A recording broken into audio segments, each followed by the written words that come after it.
अनंत अनंत शांति के निकेतन शासनपति श्रमण भगवान महावीर स्वामी के पावन चरण अरविंदों में हार्दिक भावना वंदन नमन।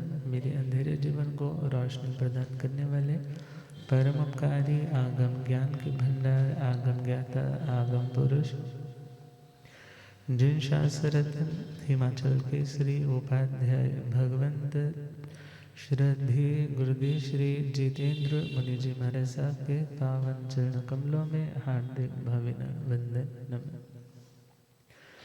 आदरणीय सेवा भावी श्री प्रशमित मुनि जी, पाठ पर विराजमान आगम रसिका महासाध्वी श्री प्रेक्षा जी एवं आदरणीय महासाध्वी वृंद, धर्म सभा में उपस्थित धर्मानुरागियों, सुशीलवती माताओं एवं बहनों, असीम पुण्योदय से भाग्योदय से आप सबको संतों का समागम और वीतरागवाणी श्रवण करने का सुअवसर प्राप्त हो रहा है।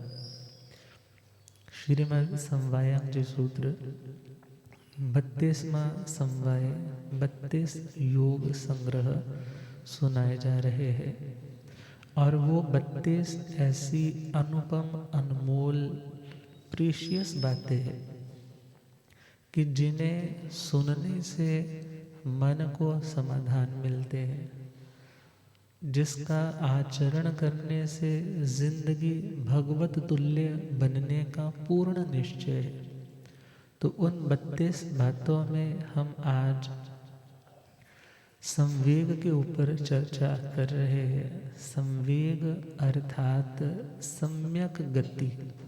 पहला मीनिंग इसका सम्यक गति। वेग का मतलब स्पीड, और स्पीड हमारी सम्यक कब कहलाती है? जब हम बैलेंस्ड होकर के चल रहे हैं, जब हम संतुलित होकर के चल रहे हैं, जब हम मंजिल की ओर ही चल रहे हैं, रास्ते में कोई डिस्ट्रैक्शन आए भी तो भी हम उसको इग्नोर करते हुए चल रहे हैं, तो उसका नाम क्या है? संवेग। और जब कभी शास्त्र सुनते हैं, तो जब कभी किसी को वैराग्य होता है, भगवान के चरणों में आते, वो क्या बोलते? आलित्येण भन्ते लोय पलित्येण भन्ते लोय। आलित्य पलित्येण भन्ते लोय जराय मरणेण।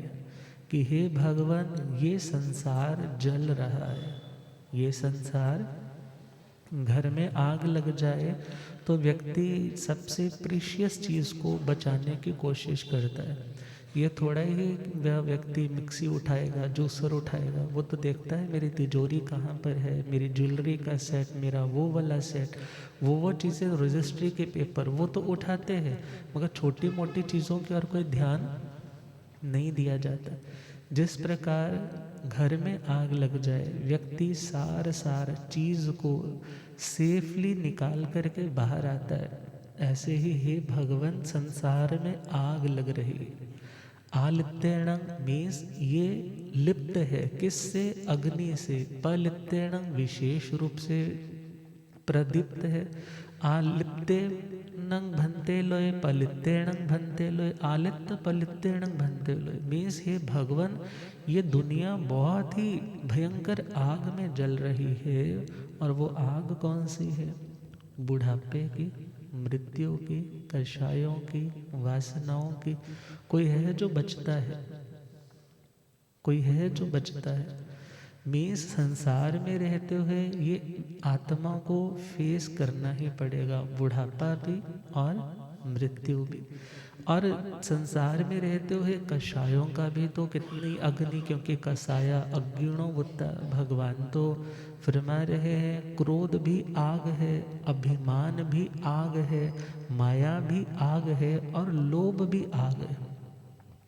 गुस्से की आग जब लगती है तो प्रेम के उद्यान, बाग, बगीचे सब नष्ट हो जाते, भस्म हो जाते। जहाँ व्यक्ति ज़्यादा क्रोधी है तो वह व्यक्ति आग ही बरसाता है, और जहाँ आग बरसेगी वहाँ भूमि भी बंजर होने लग जाती, भूमि की फर्टिलिटी रेट भी कम होने लग जाती। इसी प्रकार किसी के हृदय में हम चाहते हैं कि प्रेम के फूल खिले, वो अंडरस्टैंड मुझे करे, मेरे को टाइम दे, मेरी बात को सुने, मगर तुम तो हमेशा गुस्से की आग बरसाते हो। तो उसके हृदय का जो भूमि है, जो हृदय का जो स्थान है, वो क्या होने लग जाएगा, धीरे धीरे उसकी फर्टिलिटी रेट, उसकी नमी वो कम होने लग जाएगी। और जब नमी कम होने लग जाएगी, तुम सोचो कि ये मेरे लिए ऐसा करे, ये मेरे लिए ऐसा सोचे, ये मेरी ऐसी केयर करे, तो ध्यान देना, जितना जितना गुस्सा उतना उतना प्रेम कम, जितना जितना गुस्सा उतना उतना प्रेम का ग्राफ डाउन जाएगा ही जाएगा। फिर तुम कहोगे कि तुम मेरे को अंडरस्टैंड क्यों नहीं करते, मेरी बात को सुनते क्यों नहीं। मगर भगवान क्या कह रहे हैं कि गुस्सा भी आग है, अभिमान भी तो आग है। अभिमान भी क्या है, अभिमान भी आग है। और इस आग में क्या भस्म हो जाती है, विनम्रता। क्या नष्ट हो जाती है, विनम्रता नहीं रहती, वो रफ हो जाता है। लैंग्वेज में भी रफनेस आ जाती है, बॉडी लैंग्वेज में भी रफनेस आ जाती है, भीतर के भावों में भी कठोरता कि मैं बड़ा हूँ, कौन होता है मुझे रोकने वाला। और भगवान तो कहते हैं 10 कारण आते हैं दोष लगाने के। व्यक्ति ज़िंदगी में यदि कुछ गलत चीज़ कमिट करता है, कुछ गलत व्यक्ति ज़िंदगी में अटेम्प्ट करता है, तो उसका एक रीज़न कौन सा आता है, दर्प। दर्प का मतलब घमंड, देख लूँगा कौन मेरा कुछ बिगाड़ लेगा, मैं जो चाहूँगा सो करूँगा। अर्थात उस व्यक्ति ने अपने प्रोग्रेस को खुद रोका है, अपनी प्रोग्रेस को वो स्वयं ही क्या कर रहा है, हिंडर कर रहा है। इसलिए भगवान फरमा रहे हैं अभिमान भी आग के समान है। किसके समान है, माया भी तो अग्नि है। अब जब व्यक्ति ने सपोज तुम्हारे से कुछ पूछा, तुम्हें पता है तुम्हारी गलती है, मगर तुम कवरिंग कर रहे हो, छुपा रहे हो, बता नहीं रहे हो सही बात को, और वो व्यक्ति चला गया, मगर तुम अंदर ही अंदर क्या होते रहते हो, एक बार तो बोल देते हो मैंने अपनी बात को, अपनी इज्जत को, या कुछ भी मैंने खुद को सेव कर लिया, मगर वो गलती, वो कमी तुम्हें अंदर ही अंदर क्या करते रहते, जलाती रहती, अंदर ही अंदर बेचैन करती रहती, अंदर ही अंदर तुम्हें अशांत करती रहती। और वो अशांति भी तो आग है। दो पार्टनर्स है ना, एक यदि बिजनेस में हेर फेर कर रहा है, दूसरे को पता तो चल रहा है, मगर वो खुल कर के उसके सामने कुछ बोल नहीं पा रहा। मगर वो व्यक्ति भी जानता है, जब कभी ये इस तरीके से इस ट्यून में बोलता है, इट मीन्स ये जानता है, और वो भी अंदर से शांत नहीं है, और उसे भी पता है कि कब बम ब्लास्ट हो जाए। मीन्स वो व्यक्ति बेचैन रहता है। कौन, जो माया अपने पाप को छुपाता है। और भगवान कहते हैं माया करने से सरलता भस्म हो जाती है। जिंदगी में क्या नष्ट होती है, सरलता। जो आज तक तुम बिल्कुल नॉन प्रिटेंडिंग बिहेवियर वाले थे, जैसे हो वैसे अपनी बात को प्रकट करते थे, अब क्या होने लग पड़ा, अब अपनी बात को पूरी तरह से तुम खुल कर के नहीं बताते, उसको कवरिंग करने की, उसको कुछ का कुछ बताने की कोशिश करते हो। मैं पूछूंगा तो मुझे कुछ बताओगे, दूसरा पूछेगा दूसरे को कुछ और बताओगे, तीसरा पूछेगा तो उसको कुछ और बताओगे। और सपोज वो तीनों लोग कभी एक जगह पे इकट्ठे हैं तो तुम्हारे को कुछ कुछ होने लग जाएगा, पता नहीं मेरी पोल ना खुल जाए। तो भगवान क्या फरमा रहे हैं कि जो माया है वो अशांति देती है, और जो छल कपट है, डाइकोटमी है, वो व्यक्ति को कभी शांत नहीं होने देती। और चौथा पॉइंट है लोभ का। लोभ भी तो आग है ना, लोभ भी किसके समान है, आग है। अब उस लोभ के कारण व्यक्ति ललचाता है, इसकी जगह मुझे मिल जाए, इसका ये सामान मेरी कस्टडी में आ जाए, इस व्यक्ति को इतनी इज्जत शोहरत मिलती है, मेरे को मिलने लग जाए। अर्थात यदि तुम कुछ पाना चाहते हो, मेहनत करो, उस डायरेक्शन में आगे बढ़ो, मगर व्यर्थ में ललचा कर के दूसरे के अधिकारों को हड़पने का यदि प्लान चल रहा है, तो वो प्लान भी तुम्हें क्या कर सकता है, अशांत कर सकता है। तो भगवान तो कह रहे हैं ये कषाय भी आग है, और जहाँ आग होगी वहाँ शांति नहीं होगी। और हम बात कर रहे हैं संवेग की। और जब जिंदगी में संवेग आता है, क्या आता है? संवेग। तो वहाँ पर एक और तो भय है, और एक और भय के कारण उस भय वह वातावरण से निकलने की चाहना है कि मैं सेफ साइड की ओर मूव कर सकूं। तो भगवान के चरणों में जब आते तो वो क्या बोलते कि हे प्रभु, दुनिया में तो आग लग रही है। कौन सी आग लग रही है? जरा की, मरण की, कषायों की, वासनाओं की।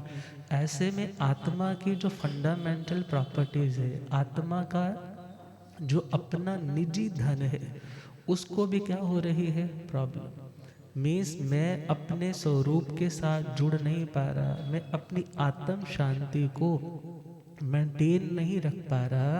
और मुझे इतना दृढ़ विश्वास है कि आपके पास रहूँगा, दुनिया से हट कर के आत्म भावों में रमण करूँगा, तो मैं भी आप जैसा बन पाऊँ। तो रत्नों के समान कीमती कौन है? वो है आत्मा। और निसार तुम्हारे मिक्सी जूसर की तरह साधन है ना, वो क्या है? वो दुनिया की तुम्हारी प्रॉपर्टीज। मगर अंतिम समय वो तो साथ नहीं जाएंगे, शरीर भी साथ नहीं जाएगा। कौन जाएगा? आत्मा आगे जाएगा। और उस भाव से जो दीक्षित होने के लिए बढ़ते हैं, दुनिया से भय और मोक्ष की चाहना जब जागृत होती, उस घटना का नाम, उस अच्छी घटना का नाम, दुर्घटना नहीं है ये, उस हैप्पी को इंसिडेंस का नाम क्या है? संवेग। और जब संवेग जिंदगी में आता है तो भगवान कहते हैं उस आत्मा में अणुत्तर धर्म श्रद्धा जागृत होती। वो सोचता है दुनिया में उसके साथ भी धोखा हुआ, उसके साथ भी धोखा हुआ। ये ज़रूरी थोड़ा ही है कि मैं धोखा खाऊं तभी अक्ल आए मुझे। अब सपोज मेरे साथ भी धोखा हो ही गया, सपोज करो हो भी गया, मगर ऐसे टाइम में मुझे दोबारा से दुनिया में उलझना नहीं है कि इस गुंजाइश से कि मेरे साथ अच्छा होगा, ये रिश्ते परमानेंट रहेंगे, एवर लास्टिंग रहेंगे, लोग सारे दोबारा से सब ठीक हो जाएंगे। याद रखना, दुनिया के लोग तभी तक ठीक है तुम्हारे साथ जब तक तुम्हारा पुण्य उदय में है, जब तक तुम दूसरे के स्वार्थ पूर्ण करने में कोई निमित्त की भूमिका निभा रहे। अदरवाइज दुनिया में कोरी करारी बात है, दुनिया में कोई पूछने वाला नहीं। और जब इस सत्य को रियलाइज किया जाता है तो आत्मा सोचती है कि ऐसा कौन सा कार्य है जिससे मेरी आत्म शांति बढ़ सके, जिससे मैं आत्मा का उद्धार कर सकूं। तो उसे रियलाइज होता है वह है धर्म। वो कौन है? धर्म। भगवान के नमोत्थणम के पाठ में जब वंदना की जाती है तो आता है ना, दीवो ताण शरण गई पैठाण। अब वो समुद्र की लहरें बहुत जोरों से आ रही है, मगर ऐसे समय में कौन सी ऐसी सुरक्षित जगह है जहां पर उन लहरों का जोर नहीं होता? उसको द्वीप बोला जाता है, आइलैंड बोला जाता है। तो कहा वो धर्म द्वीप के समान है। किसके समान है? धर्म द्वीप के समान है। धर्म का एक मीनिंग स्वभाव भी होता है, नेचर भी होता है। अब आत्मा का स्वभाव क्या है? आत्मा पे ना बुढ़ापा आता है, ना जवानी आती है, ना उसमें किसी भी तरह का पर भाव है। शुद्ध दृष्टि की अपेक्षा से देखे और उस दृष्टि से देखने पर व्यक्ति सोचता है जो मेरा है वो तो मेरे पास है, हो गया रिलैक्स। जो मेरा है ही नहीं वही मेरे से दूर जाएगा, और जो मेरा है उसे कोई मेरे से छीन नहीं सकता। अब भगवान आदिनाथ जी के बेटे जब भरत बाहुबली में युद्ध स्टार्ट होने वाला है, क्यों? क्योंकि बाहुबली ने तो बोल दिया कि 98 तो भाई डर के मारे कहाँ चले गए? भगवान के पास चले गए। मगर मैं कायर नहीं हूँ। मगर वो 98 जब प्रभु के श्री चरणों में पहुँचे हैं तो भगवान ने उनकी बात को तो पहले से जानते हैं। तो भगवान ने क्या बोला कि मैं तुम्हें वो सिंहासन दूंगा जिस पर कोई दूसरा हुकूमत नहीं कर पाएगा। मैं तुम्हारे से वो प्लेटफॉर्म कोई छीन नहीं पाएगा। अब वो कौन सा प्लेटफॉर्म है? वह है मुक्त अवस्था, वह है आत्म स्वभाव की अवस्था। और उन्हें सेल्फ रियलाइजेशन हो गई, उन्होंने सब कुछ छोड़ दिया, क्योंकि वो जान गए कि ऐसी भौतिक रिद्धि एक दो बार नहीं अनंत बार पा चुके। 21 में देवलोक तक भी आत्मा जा चुकी। मगर ऐसे टाइम में इन छोटे छोटे राज्यों के लिए इतना मैं झगड़ा करूं, इतने पाप कर्मों की और वृद्धि करूं, इतनी भव परंपरा की श्रृंखला को, कड़ी को, चेन को और बढ़ाता चला जाऊं, ये कोई समझदारी नहीं। अर्थात जब संवेग का भाव आता है तो व्यक्ति दुनिया में क्रोध करने से भी डरता है। वो सोचता है मैं गुस्सा क्यों करूं, क्यों अपने कर्म बांधूं। अभिमान करने से भी डरने लग जाता है। वो सोचता है किस बात का अभिमान करना। वो कल तक अपने आप को कितना बड़ा बड़ा कहता था कि मेरे जैसा कोई नहीं। ऐसा पैरालाइज का अटैक हुआ है, बेचारे से तरीके से बोला भी नहीं जाता, चला भी नहीं जाता। अब वो सोचता है माया किस चीज़ की करनी। मायावी व्यक्ति किसी के भी विश्वास का पात्र नहीं बनता। वो सोचता है सरल रहो वरना चुप रहो, बोलने की ज़रूरत नहीं है। और वो सोचता है कि अब मेरा लोभ भी कम हो। सोचता है इतना इकट्ठा किसके लिए करना, जितने साधनों की आवश्यकता है भरपूर है। चलो तुम्हारा पुण्य उदय में बहुत है, तुम थोड़ा सा करते हो तुम्हें बहुत मिल जाता है।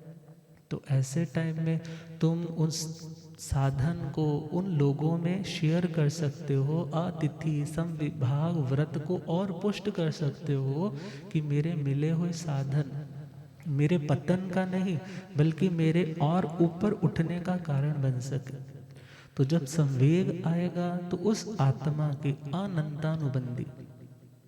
अनंतानुबंधी के कषाय कमजोर होने लग जाएंगे।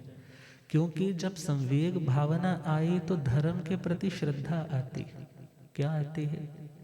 बोलते ना धर्म के प्रति श्रद्धा, विश्वास, रुचि।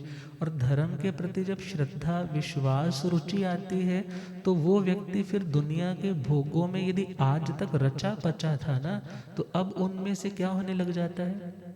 निर्लिप्त। यदि आज तक वो गंदगी पर श्लेषम पे म्यूकस किसी ने फेंका है, उसके ऊपर बैठने वाली मक्खी के समान था आज तक, मगर अब उसकी पर्सनैलिटी कैसी हो जाती है? जैसे मिश्री पर बैठी हुई मक्खी के समान।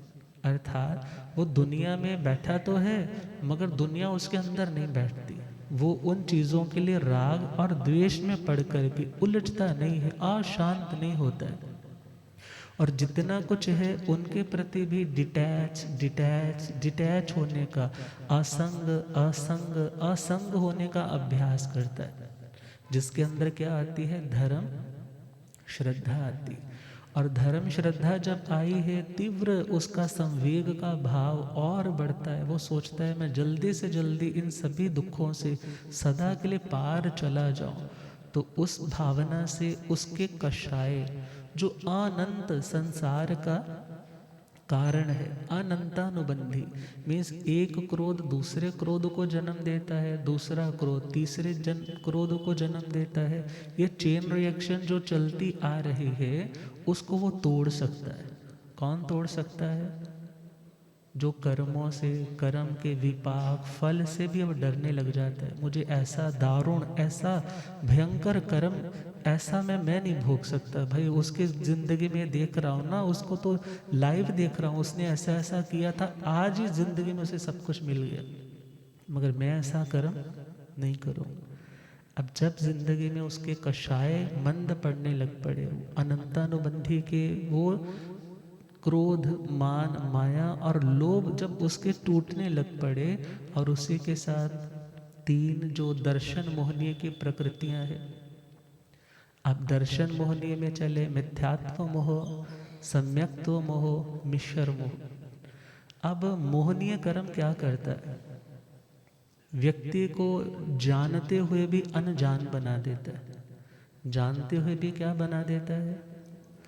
बहुत बार गली मोहल्ले में ऐसे बाबा लोग आ जाते हैं जो बोलते हैं कि मैं तेरे दुखों को दूर कर दूंगा, मैं सारे तेरे संकट खुद ग्रहण कर लूँगा, तो मेरे सामने जो जो भी है सब कुछ बताते चले। वो हिप्नोटाइज कर देता अपनी विद्या से।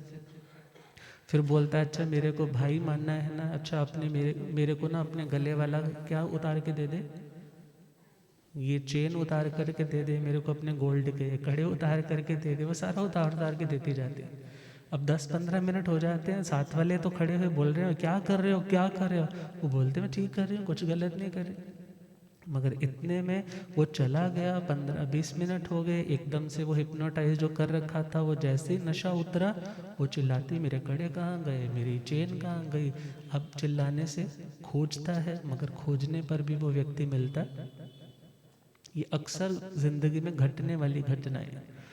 अब हिप्नोटाइज्ड हो जाना, पर भाव के द्वारा मोहित हो जाना, उसका नाम क्या है? मोहनीय कर्म। उसका नाम क्या है? मोहनीय कर्म।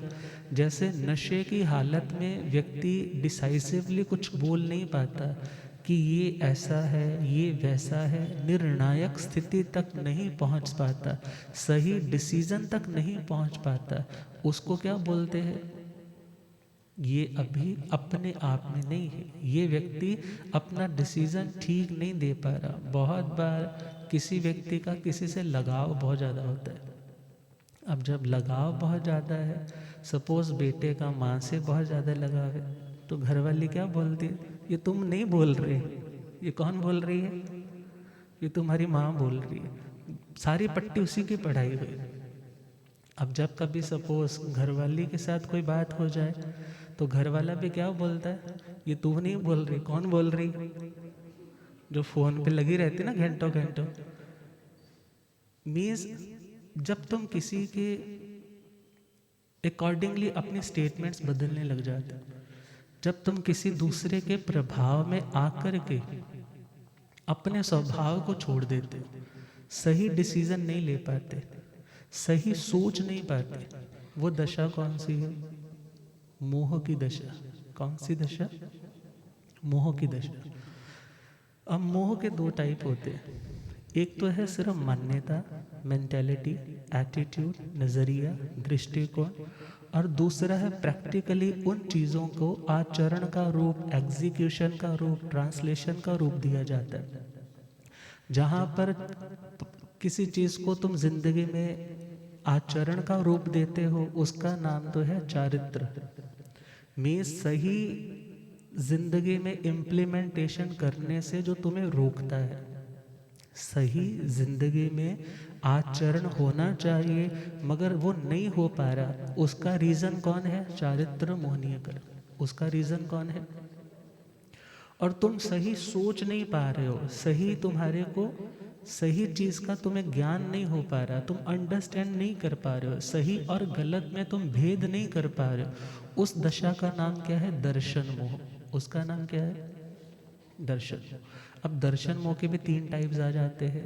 एक तो है बहुत डार्क वाला, एक है थोड़ा मिक्सिंग वाला, और एक है बहुत ही डल वाला। जैसे सपोज गाड़ी चला रहे हो, फोग बहुत आगे, स्मोक सपोज करो, स्मोक भी साथ में है, धुआं भी है, और उधर से फोग भी है, स्मोक हो गया।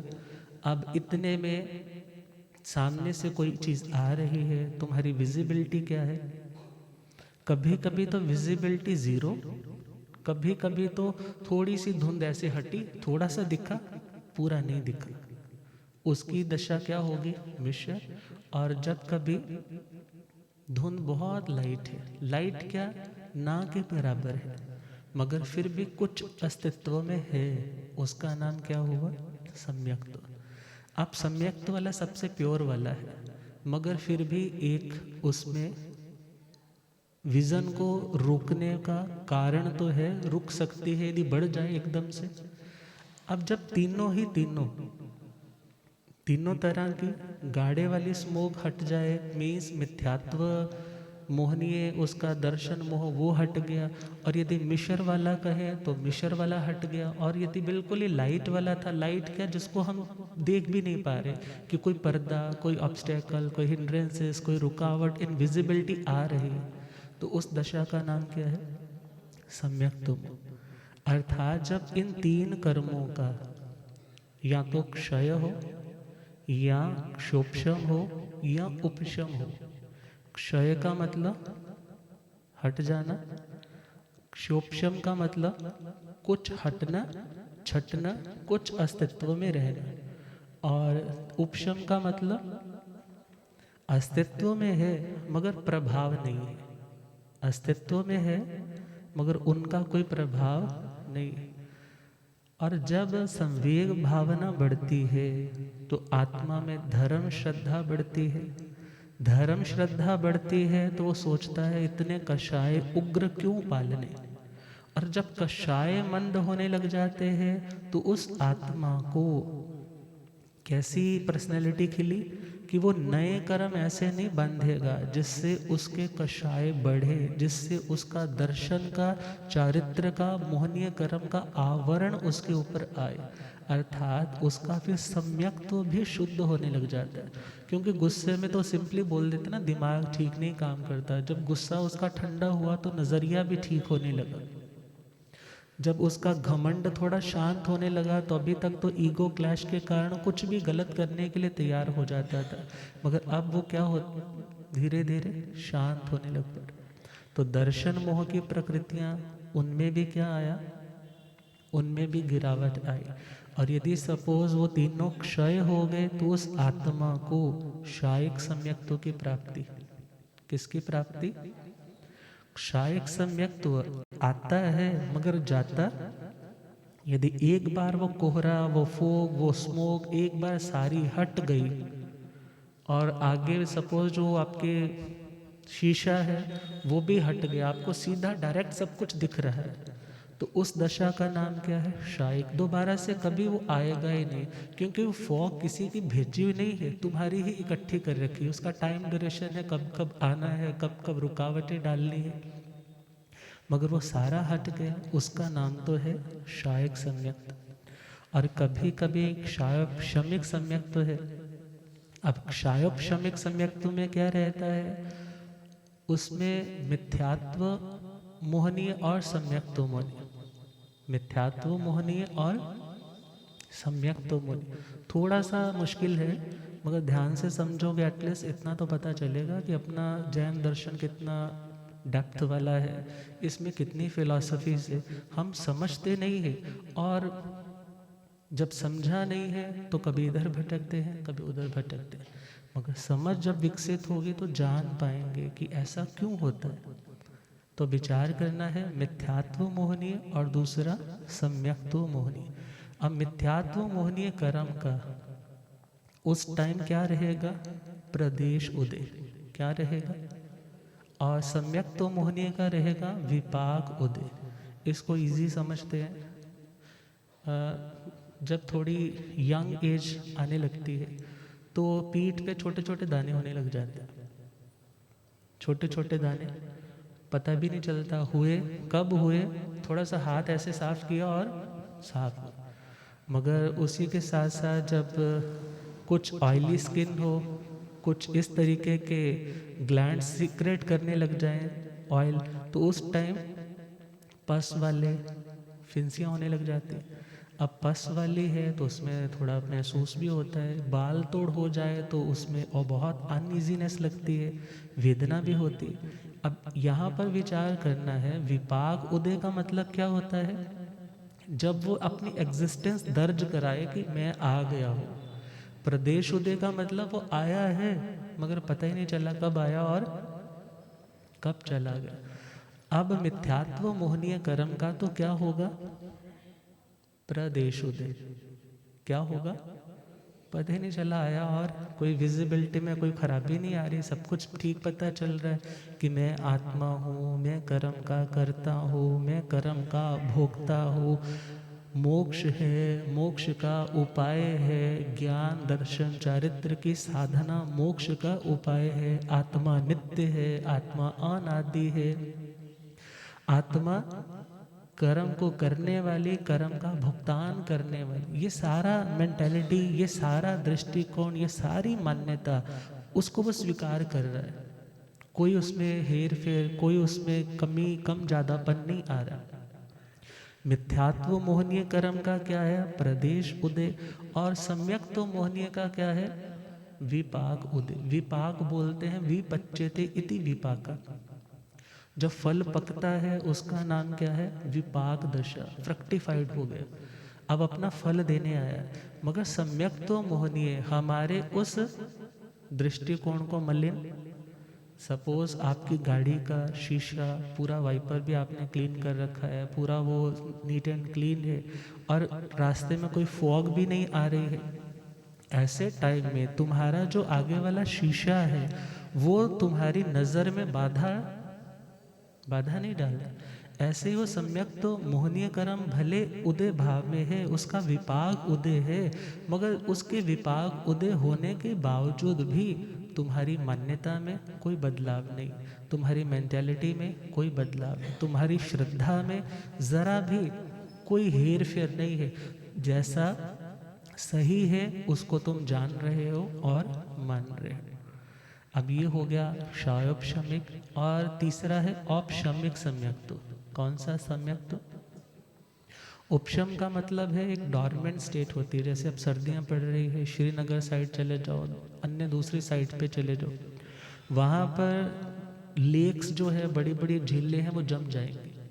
अब जम जाएंगी तो उसमें रहने वाले जो जलचर प्राणी है, जो जलचर प्राणी है, जल में मूव करने वाले प्राणी है, उनमें से कुछ तो सस्टेन नहीं कर पाएंगे, मर जाएंगे, मगर बहुत सारे उसमें अभी भी अलाइव रहेंगे। मगर गुरुदेव पर हो रब मेरा सतगुरु बन के,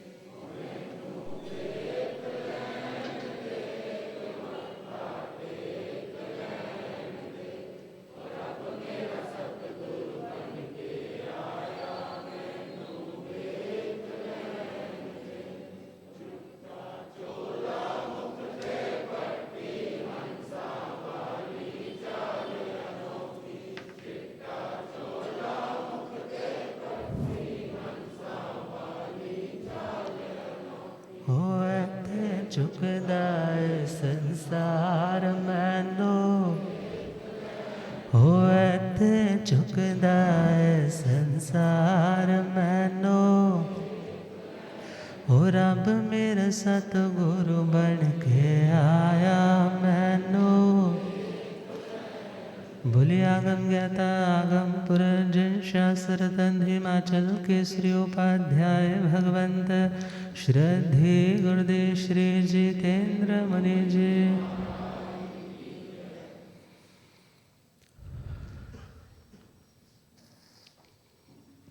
तो जब मिथ्यात्व मोहनीय कर्म, सम्यक्त्व मोहनीय कर्म, और उसी के साथ साथ मिश्र मोहनीय, ये तीनों के तीनों जो कर्म है, ये कैसे हैं? शांत, डॉर्मेंट स्टेट, फ्रीजिंग स्टेट पे। वो जलचर प्राणी जो पानी में मूव कर रहे थे, अब क्या हो गए? फ्रीजिंग स्टेट में जम गए हैं, मगर उनकी जो हार्ट बीट है वह स्लो स्लो स्लो चल रही है। और जो चल रही है, जैसे ही धूप खिलेगी, जैसे ही बर्फ़ पिघलने लगेगी, जैसे ही वो तरल अवस्था में, लिक्विड स्टेट में पानी कन्वर्ट होगा, वो दोबारा से क्या हो जाएंगे? मूव करना शुरू कर दें। ऐसे ही वो सम्यक्त्व मोहनीय, मिथ्यात्व मोहनीय, मिश्र मोहनीय कर्म एग्जिस्ट कर रहे हैं, सत्ता में है, डेडलाइन नहीं है, मगर जैसे ही उदय भाव आएगा तो क्या करने लग जाएंगे? मूव करने लग जाएंगे, अपना असर दिखाने लग जाएंगे। तो उस अवस्था का नाम है औपशमिक सम्यक्त्व। अब इसी के साथ एक वेदक सम्यक्त्व भी होता है, जो शायिक सम्यक्त्व से एक समय पूर्व वाली अवस्था है, उसका नाम वेदक सम्यक्त्व है। और एक होता है सास्वादन सम्यक्त्व, आस्वाद के साथ, टेस्ट के साथ, अर्थात जब औपशमिक सम्यक्त्व जो अंतर मुहूर्त मात्र का है, जब वहाँ से जीव गिरता है, उस टाइम अभी पहले गुण स्थान में पहुँचा नहीं है, मिथ्यात्व तक पहुँचा नहीं, मगर बीच वाली जो अवस्था है उसका नाम क्या है? सास्वादन सम्यक्त्व। तो अब ये 5 तरह का सम्यक्त्व है, मगर जब संवेग भाव बहुत तीव्र होता है, धर्म श्रद्धा बहुत ज़्यादा जाग जाती, और उस टाइम उसके अनंतानुबंधी के कषाय भी खत्म हो जाते हैं, और उसके ये दर्शन मोहन्य की तीनों प्रकृतियाँ, तीनों तरह के जो स्टैंडर्ड्स हैं, ये तीनों प्लेटफॉर्म, तीनों चौकियाँ ध्वस्त हो जाती। जब तीनों ये नष्ट हुए, मीन्स 7 कर्मों का क्या हो गया, क्षय। तो उस टाइम आत्मा क्षायिक सम्यक्त्वी बनती। कैसी बनती है? अब क्षायिक सम्यक्त्वी आत्मा बनने का फल क्या है? या तो उसी जन्म में मोक्ष है, या तीसरे भव का अतिक्रमण नहीं। अब यहाँ पर दृष्टांत में चले तो, एग्जाम्पल के तौर पे चले तो राजा परदेसी को ले लो, कितना अनंतानुबंधी के कषाय थे। और राजा श्रेणी को ले लो, भगवान के संपर्क में आने से पहले तो। अब राजा परदेसी, राजा श्रेणी, राजा परदेसी भी मोक्ष में जाएंगे, और इधर राजा श्रेणी तो क्या बनेंगे? आने वाली 24वीं में प्रथम तीर्थंकर, हमारे भरत क्षेत्र जम्बू द्वीप में देखा जाए, भरत क्षेत्र के प्रथम तीर्थंकर बने। कैसे बनते हैं, क्या साधना की है उनकी, तो उनके बारे में भी हम थोड़ी थोड़ी कल चर्चा करेंगे। तो इन्हीं के साथ, जागे मन में मुक्ति की जो प्यास है, धर्म के बिन न लगता कोई खास है। जागे मन में मुक्ति की जो, धर्म के बिन न लगता कोई, जिन वचनों पे बढ़ता जब विश्वास है, मुक्ति मंजिल हो जाती तब पास है। जिन वचनों पे बढ़ता जब विश्वास, मुक्ति मंजिल हो जाती तब, हाँ पास है जी पास है, संवेग इसका नाम। जागे मन में मुक्ति की जो प्यास है, धर्म के बिन ना लगता कोई।